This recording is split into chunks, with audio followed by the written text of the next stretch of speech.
Halo, salam sehat buat kita semua.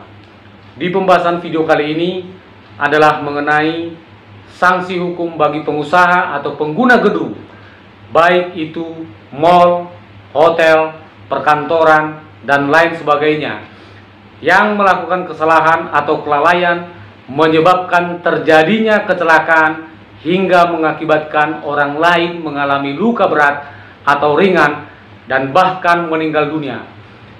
Bila terjadi hal demikian, tentunya ada aturan hukumnya bagi si pemilik dan atau pengguna gedung. Nah, sebagai pertanggungjawabannya kepada orang lain yang menjadi korban atas akibat kelalaiannya atau kesalahannya, yang mana itu semua harus dibuktikan di persidangan. Untuk itu, Anda dapat memahaminya sekaligus menambah pengetahuan hukum Anda. Yuk, simak baik-baik dan tonton sampai habis.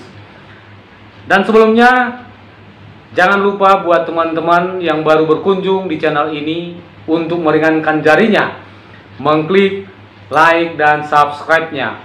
Dan bagi teman-teman yang sedang menonton dan sudah mensubscribe, silakan klik juga like-nya ya. Baiklah, untuk mempersingkat waktu durasi tonton Anda, mari beranjak ke pembahasannya.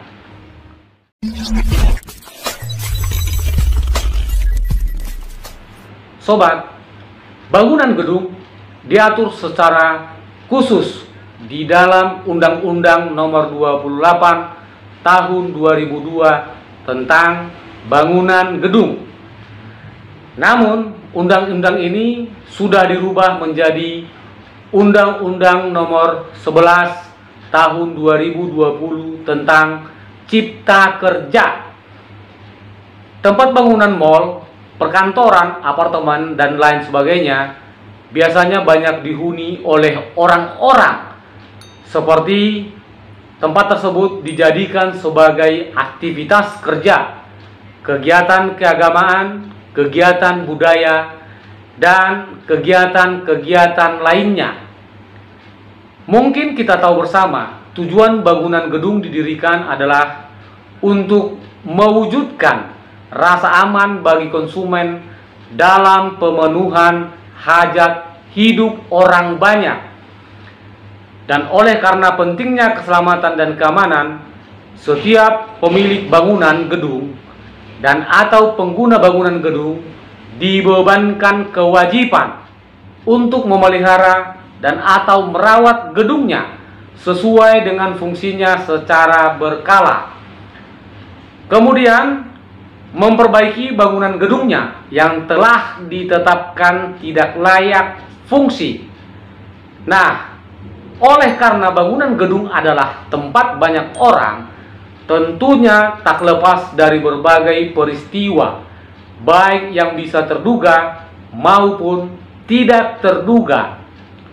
Contohnya, semisal di suatu mal atau perkantoran yang banyak orang di tempat tersebut, terjadi kerusakan atau tiba-tiba tidak berfungsinya salah satu alat di dalam bangunan atau gedung tersebut, atau mungkin rubuhnya pada bagian bangunan, seperti baru-baru ini berita di medsos terjadi seorang wanita meninggal dunia oleh karena terjatuhnya ke kolong lift di suatu bandara. Dan berita lainnya di tahun 2021 yang atap malnya ambruk mengakibatkan korban luka. Dalam hal ini saya tidak membahas permasalahan tersebut, akan tetapi sebagai referensi berpikir Anda untuk dapat mengambil langkah hukum apa bila terjadi hal demikian.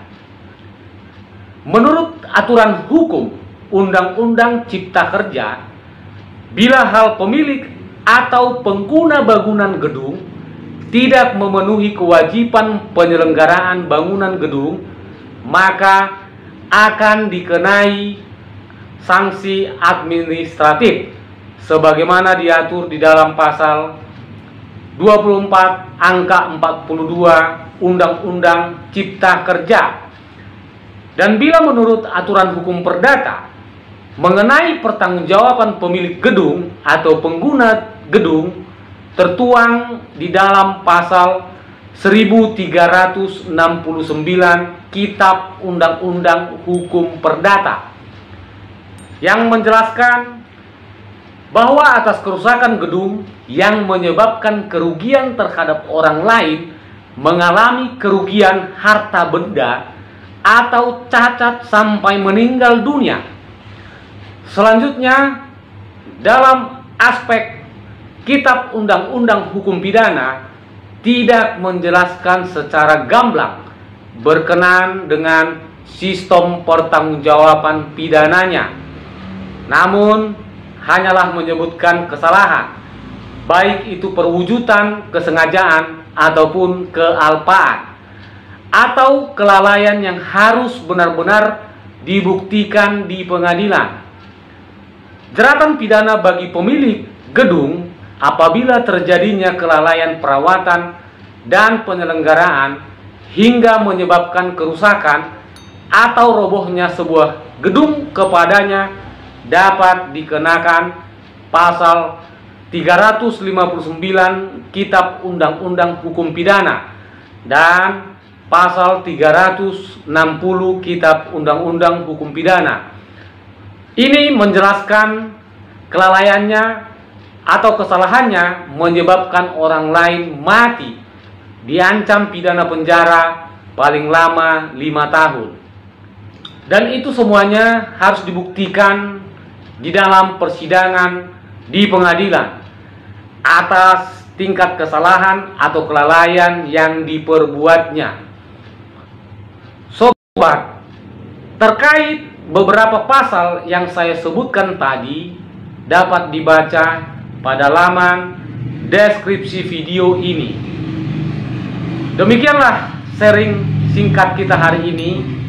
Semoga bermanfaat dan makin bertambahnya pengetahuan hukum kita bersama.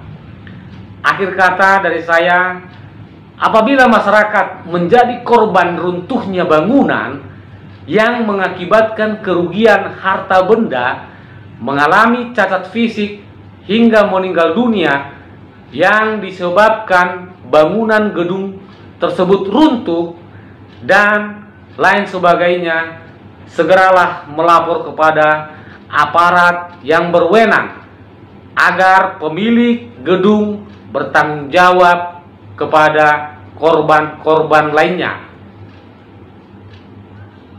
Demikian, semoga bermanfaat. Salam, mari sepakat kedepankan hukum. Terima kasih.